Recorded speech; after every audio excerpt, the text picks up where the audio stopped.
கோதையின் பாமாலை 23.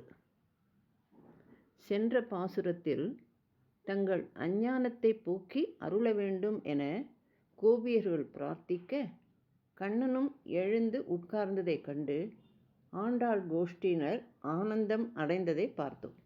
இப்போது அவனுடைய நடை அழகை சேவிக்க பிரார்த்திக்கிறார்கள்.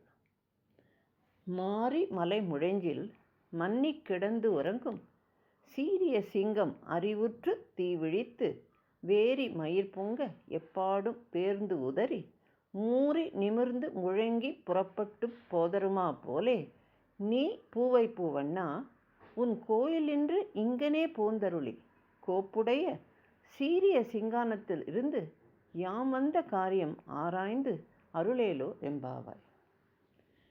கண்ணா, நீ எங்கள் பிரார்த்தனையை கேட்டு நித்திரையை விட்டு தனியாக எழுந்து எங்களுக்கு சேவை கொடுத்து விட்டாய்.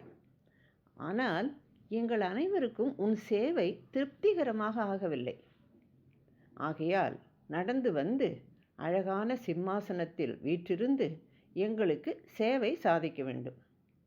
அவ்வாறு வரும்போது உன் நடை அழகையும் சேவித்து விடுவோம் என்று கூறவும், எப்படிப்பட்ட நடை அழகை எதிர்பார்க்கிறீர்கள் என்று கண்ணன் வினவ, மழை காலத்தில் மலை குகைகளில் நிலையாக படுக்கையில் கிடந்து தூங்கிக் கொண்டிருக்கிற மிடுக்கான சிங்கம் தூக்கம் கலைந்து உணர்வு பெற்று தீப்பொறி சிதற கண்களை விழித்து பிடரி மயிர் சிலம்பும்படி எல்லா அவயங்களையும் அசையச் செய்து உரத்த சப்தத்துடன் குகையிலிருந்து வெளியேறி வருவது போல நீ வர வேண்டும்.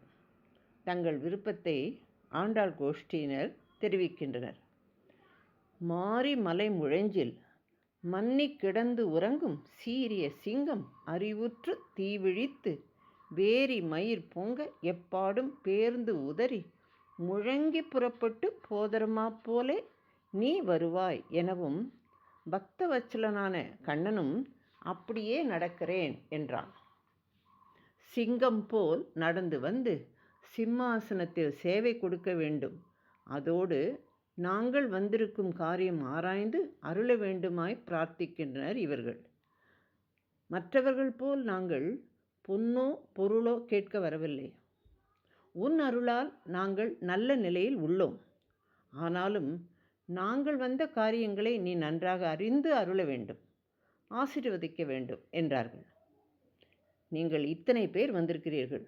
ஒவ்வொருவரும் அவரவர் தேவையை கேட்டறிய நேரமாகுமே என்று தயக்கத்துடன் கூறவும், எல்லா கோபியர்களும் ஆண்டாளுடன் சேர்ந்து ஒரே மனதாய் கரங்களை கூப்பியபடி உன் நடை அழகைதான் நாங்கள் அனுபவிக்க வேண்டும் என்று பிரார்த்தித்தவுடன் தான் இருந்த இடத்திலிருந்து நடந்து வர ஆரம்பித்தான் கண்ணன்.